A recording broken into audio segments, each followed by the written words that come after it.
तो यार सोचो एक दिन तुम स्कूल जा रहे हो और अचानक से एक एलियन आकर तुम्हें बोले कि तुम सुपर हीरो बनोगे। साउंड कूल ना? पर अगर मैं बोलूं कि उस सुपर हीरो को अपनी पहचान बताते ही जानवर बना दिया जाएगा, तो फिर क्या तुम सुपर हीरो बनोगे या फिर वो एक नाइटमेयर ही बन जाएगा?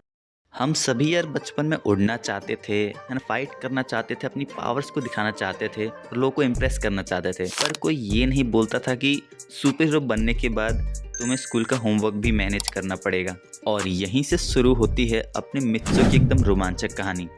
किस तरह से उसको सुपर हीरोज़ की पावर मिलती है, और इसमें हम एक लव ट्रायंगल के भी बारे में बात करेंगे जो कि बहुत ज़्यादा फेमस है।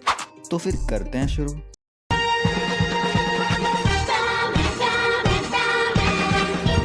मुसीबत में है कोई, बुला रहा तुमको। आ जाओ परमैन, आओ ना मेरे पास।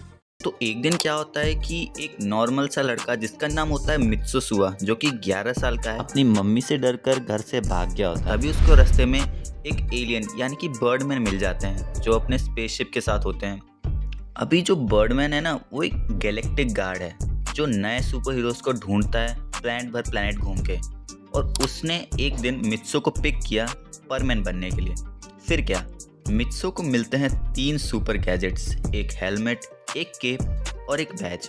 अभी ये जो मास्क है यानी कि ये हेलमेट, वो उसे एकदम सुपर स्ट्रॉन्ग पावर्स देता है। 6600 टाइम्स उसकी पावर इसे पहनने के बाद बढ़ जाती है। साथ ही में ये जो हेलमेट है वो उसकी इंटेलिजेंस को भी बढ़ा देता है। जिसके बाद ये जो केप है वो उसे एकदम टॉप स्पीड प्रोवाइड करता है। 119 किलोमीटर पर आवर की स्पीड से वो इसे पहनने के बाद उड़ सकता है बड़े आराम से। जिसके बाद ये जो बैज है, इसके मल्टीपल काम है। पहला तो इसे मुंह में लगाने के बाद वो अंडर वाटर ब्रीथ कर सकता है बड़े आराम से। और दूसरा, ये कम्युनिकेशन डिवाइस की तरह काम करता है। जैसे आजकल हम फ़ोन यूज़ करते हैं ना, वैसे ही वो इसका यूज़ दूसरे परमैन से कम्युनिकेट करने में करते हैं। पर सबको ये तो पता है कि बर्डमैन ने ही परमैन्स को पावर्स दी थी, पर वो कैसे दी थी ये बहुत सारे लोगों को नहीं पता होगा, क्योंकि ये अपने एनीमे में कभी दिखाया नहीं है। ये दिखाया था एक परमैन की शॉर्ट मूवी में, ये पांडा वाली, जो कि इंडिया में कभी रिलीज़ ही नहीं हुई। और ये मूवी रिलीज़ करने के लिए अपन लोगों ने बहुत सारे कैंपेन भी करे थे, बट ज़्यादा उसका कुछ फ़ायदा तो हुआ नहीं। उससे बस एनीमे वापस से मतलब टीवी पे दिखना चालू हो गया था, नए एपिसोड आने लग गए थे, बट वो बहुत ज़्यादा सेंसरशिप आ गई थी उसमें भी। अभी जो बहुत सारे फेमस एपिसोड्स हैं जैसे कि गुड बाय पाको वाला और ऐसी और एपिसोड्स हैं, उसमें हम एक्सपेक्ट कर रहे थे कि वो ये सीन नहीं काटेंगे, मतलब हमें हक सीन मिलेगा ये वो, बट उन्होंने ऐसा कुछ भी नहीं किया, सब सेंसर कर दिया। और उन्होंने इतनी ज़्यादा सेंसरशिप कर दी थी कि नए ऑडियंस को बिल्कुल भी पता नहीं चलेगा कि असल में मित्सो और पाको का जो बॉन्ड है वो कैसा है। सबको सिर्फ यही लगेगा, जो भी सिर्फ एनीमे देख रहा है, कि वो दोनों सिर्फ लड़ते रहते थे और कुछ भी नहीं। बाकी यार इसके डीप में ज़्यादा जाते नहीं हैं, वरना बहुत सारी बातें आ जाएंगी, वीडियो में बहुत ज़्यादा एक्स्ट्रा चीज़ें आ जाएंगी। तो ऐसे ही उसी ऑक्टोपस वाली मूवी में हम देखते हैं कि सभी परमैन्स को ऐसी ही पावर्स मिलती है जैसे मित्सो को मिलती हैं।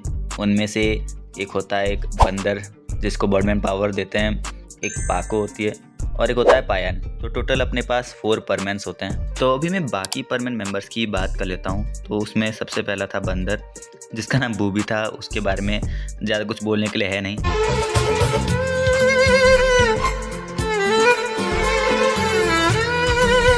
दूसरा अपनी पाको थी, जो कि अपने नॉर्मल फॉर्म में एक सुपरस्टार है, सुपर मॉडल है जापान की, और सब उसको मिस सुमिरे होशिनो बोलते हैं और उसका असली नाम भी यही है।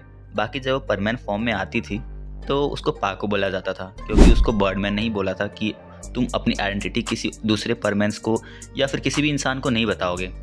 और ये जो अपनी पाको है, उसको जो मित्सो यानी कि अपना जो परमैन नंबर 1 है, अपना मेन कैरेक्टर, उस पर थोड़ा क्रश है, थोड़ा क्या है, बहुत ज़्यादा ही क्रश है। बाकी वो ये छुपाती है, उससे बोलती नहीं है। पर हमने जैसे बचपन में हंगामा में नहीं, सोनिक या निकलोडियन में जो भी एपिसोड्स देखे हमने, जो कि ओजी एकदम बढ़िया एपिसोड्स थे, जब बिल्कुल सेंसरशिप नहीं होती थी, तब हमने जब देखा तो हमें तब पता चला कि हाँ, इन दोनों में कुछ तो है यार, अपनी पाको और मित्सो में। क्योंकि वहाँ पे ऐसा कुछ ना तो डायलॉग कुछ चेंज करते थे, जो होता था असलियत में जापानीज़ में जो वो बोलते थे वही हिंदी में वो डब करते थे पहले सोनिक वाले। और हमें इससे पता चल गया था कि पाको कहीं ना कहीं मित्सो को लाइक करती है। तो इसका प्रूफ हमें मतलब बहुत सारे एपिसोड्स में भी मिला है, जैसे गुड बाय पाको वाला हो गया और उसके बाद अपना पाकोस ट्रेजर वाला हो गया। ऐसे ही बहुत सारे एपिसोड्स हैं। पर यहाँ पे अपना जो मित्सो है उसे बिल्कुल नहीं पता होता है कि पाको उसे जो है लाइक करती है। बट अपने जो एनिमे का लास्ट एपिसोड है जो कि था पाकोस ट्रेजर, उसमें मित्सो को पता चल जाता है कि पाको उससे लाइक करती है। पर जो मित्सो है वो मिस सुमेरे को बहुत ज़्यादा पसंद करता था, जो कि पाको की रियल आइडेंटिटी भी है। पर परमैन को यानी कि मित्सो को ये बिल्कुल नहीं पता कि पाको ही असलियत में मिस सुमेरे है, जो कि अपने मांगा में एंड में पता चल जाता है। वो मैं बाद में बात करूँगा। अभी आता है अपना पायन, जो कि 18 साल का एक लड़का है जो अपनी जो उड़ने वाली पावर्स का है ना इस्तेमाल अपनी फूड डिलीवरी या कोई भी चीज़ डिलीवरी के लिए करता है और उससे पैसे भी कमाता है। अभी बर्डमैन का एक स्ट्रिक्ट रूल भी है कि अगर किसी को भी पता चल जाता है कि वो परमैन है, यानी कि परमैन की रियल आइडेंटिटी किसी को भी पता चल जाती है, तो उसको जो बर्डमैन है एक जानवर बना देंगे। और इसीलिए ही अपनी आइडेंटिटी को मेंटेन करने के लिए बर्डमैन सभी को एक कॉपी रोबोट देते हैं। अभी ये रोबोट कैसे काम करता है कि ये रोबोट के नाक में एक स्विच होता है और उसको जो भी बंदा प्रेस करता है वो उस बंदे का रूप ले लेता है। जैसे कि अगर मैं उस रोबोट के स्विच को दबाऊं नाक में जो है, तो वो रोबोट मेरा रूप ले लेगा। वैसे ही और किसी ने दबाया तो उसका रूप ले लेगा। और इसलिए बर्डमैन वो रोबोट उनको देते हैं ताकि उनकी आइडेंटिटी बच सके। पर यार ये भी तो इम्पोर्टेंट है कि जब जो मित्सो है परमैन बनकर दुनिया की रक्षा कर रहा होता है, तब जो उसका रोबोट उसकी जगह ले रहा है, उसने क्या क्या एक्सपीरियंस किया या क्या क्या उसके साथ बातें हुई, वो सब मित्सो को भी तो पता होनी चाहिए, क्योंकि वही तो मतलब उसका रूप वही तो है। तो इसका इंतज़ाम भी इसी रोबोट में छिपा है। तो जब भी मित्सो और उसका रोबोट आपस में जो माथा एक साथ रखेंगे, तो जो है मेमोरीज सारी जो रोबोट के अंदर है वो सारी मेमोरीज परमैन के अंदर ट्रांसफ़र हो जाएंगी, अपने मित्सो के अंदर ट्रांसफ़र हो जाएंगी, जिसके बाद उसे पता चल जाएगा कि उसके साथ आज दिन भर में क्या हुआ जब वो नहीं था घर पे या कहीं पे। और इसी पावर का उसने बहुत बार फ़ायदा भी उठाया अपने मित्सो ने। तो जब भी उसे होमवर्क करना होता था तो वो परमैन बनने के बहाने से उड़कर अपने रोबोट को होमवर्क करने लगा देता था, या कभी भी मम्मी की डांट सुननी होती थी तब भी वो अपने रोबोट को अपनी जगह लेने की बोलता था। अब यहाँ पे मैं एक लव ट्रायंगल की बात कर लेता हूँ। जो मित्सो है उसके स्कूल में एक लड़की है जिसका नाम होता है मिचिको। अब यहाँ जो मिचिको है वो परमैन को लाइक करती है, पर ये जो मित्सो है वो मिचिको को लाइक करता है। और साथ में अपना मित्सो सुमिरे होशिनो को भी बहुत पसंद करता है, और सुमिरे होशिनो भी मित्सो को बहुत पसंद करती है। पर ये बात मित्सो को नहीं पता, और उसे ये भी नहीं पता कि जो सुमिरे होशिनो है वही असलियत में पाको भी है। मतलब गाइस बहुत ज़्यादा कन्फ्यूजन है इधर। और मित्सो की एक छोटी बहन भी है जिसका नाम गांको है, और वो सच में मुझे बहुत बेकार लगती है गाइस। वो लड़की मतलब एक नंबर की चुगलखोर है। वो मित्सो की सारी बातें जाके अपनी मम्मी को बताती रहती है। इतनी पागल लड़की है ना, क्या बोलूँ। यहाँ पे एक बात मैं और फिर से क्लियर कर देता हूँ कि सारे परमैन्स एक दूसरे की आइडेंटिटी जानते हैं, पर यहाँ पर पाको की रियल आइडेंटिटी किसी भी परमैन को नहीं पता, और ये आइडेंटिटी बर्डमैन ने ही छुपाने के लिए बोली थी। तो यहाँ पे हम पाको के बारे में और अच्छे से बात करते हैं। ये जो पाको है जो कि मतलब एक सुपरस्टार है, जापान में बहुत ज़्यादा फेमस है, वो बहुत से लोगों की आइडल भी है। पर जब वो पाको बनती है तो वो फुल फ्रीडम फील करती है, क्योंकि जब वो अपने नॉर्मल फॉर्म सुमिरे होशिनो वाले फॉर्म में होती है तो उसे ये फ्रीडम नहीं मिल पाती, क्योंकि जो एक सुपरस्टार होता है उस पर बहुत सारे लोगों की नज़र होती है। वो 2400 घंटे पूरे कैमरे में होती है, और हर जगह उसकी मतलब न्यूज़ होती है। अगर कुछ भी छोटी सी चीज़ होती है तो उसकी भी न्यूज़ बन जाती है। इसलिए वो खुल के नहीं जी पाती जो सुमिरे है, क्योंकि उसे हमेशा अपनी पर्सनैलिटी मेंटेन करके रखनी पड़ती है। वो कोई भी ऐसी वैसी हरकतें नहीं कर सकती है। इसलिए जब वो पाको बनती है तो इस फॉर्म का वो बहुत अच्छे से यूज़ करती है, इसलिए वो थोड़ी सी टॉम बॉयश भी लगती है हमको। ऐसे ही बहुत सारे एपिसोड्स आते रहते हैं, बहुत सारे एडवेंचर पे सब लोग जाते हैं, और ऐसे ही उन सब में बॉन्ड जो है बढ़ता रहता है सारे परमैन्स में। पर यहाँ पर पाको और परमैन का जो बॉन्ड है वो थोड़ा ज़्यादा स्पेशल होता है। और इसी में ही जो अपने कलर्ड एनिमे की एंडिंग है, यानी कि लास्ट एपिसोड 526 है शायद, तो उसमें उसका टाइटल जो था वो था पाकोस ट्रेजर। और उसमें अपनी पाको मित्सो को अपनी फीलिंग्स आखिरकार बता देती है।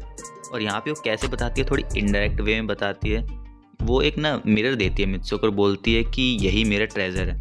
तो शुरू में तो मित्सो को कुछ समझ नहीं आता है, और पर बाद में जाके उसको पता चल जाता है कि वो उसकी बात कर रही है, यानी कि पाको मित्सो की बात कर रही है कि मित्सो उसका रियल ट्रेजर है।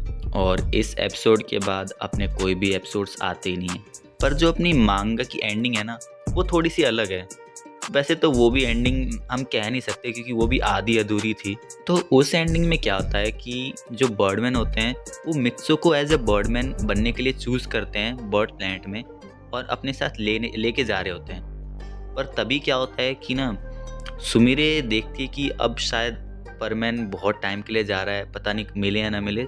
तो वो अपनी रियल आइडेंटिटी यहाँ पे मित्सो को बता देती है और अपना मास्क को उतार लेती है और कहती है कि मैं ही असलियत में मिस सुमिरे ओशिनो हूँ। और यहाँ पे जो परमैन होता है शुरू में तो उसको विश्वास बिल्कुल नहीं होता है, और बाद में वो कहता है कि वो सुमिरे के लिए वापस आएगा। और ऐसे ही गाइज अपनी इस पूरी एंडिंग यहाँ पे ख़त्म हो जाती है। मांगा के लास्ट चैप्टर में यही हुआ था। उसके बाद क्या हुआ किसी को भी नहीं पता है, क्योंकि इसके आगे कुछ निकल के ही नहीं आया है परमैन से रिलेटेड। पर यहाँ पे जब हम डोरेमोन देखते हैं तो उसके एक एपिसोड में हमें दिखता है कि जो मिस सुमिरे है वो अभी भी मित्सो का वेट कर रही है, और उसकी लॉकेट में अभी भी मित्सो के बचपन की फ़ोटो है। तो यहाँ पे हमें थोड़ा बहुत आइडिया मिल जाता है कि अभी भी मित्सो जो है लौटा नहीं है, बहुत टाइम हो गया है, पर सुमिरे ने अभी भी उसका वेट करना ख़त्म नहीं किया है। तो गाइस यही थी परमैन की एंटायर स्टोरी। स्टार्टिंग से एंड तक मैंने आपको सब बता दिया है, और इससे एक्स्ट्रा कुछ है भी नहीं बताने लायक। तो हाँ यार, वीडियो को लाइक कर देना, बहुत टाइम बाद बोल रहा हूँ ये। सब्सक्राइब भी कर देना नए हो तो, और वीडियो को शेयर भी कर देना ताकि बाकी सारे लोगों को भी परमैन की एंटायर स्टोरी पता चल सके, उनमें भी इंटरेस्ट आए परमैन को लेकर, और वो और परमैन की वीडियोस को देखें और फिर से जो परमैन है सबके दिलों में राज करे।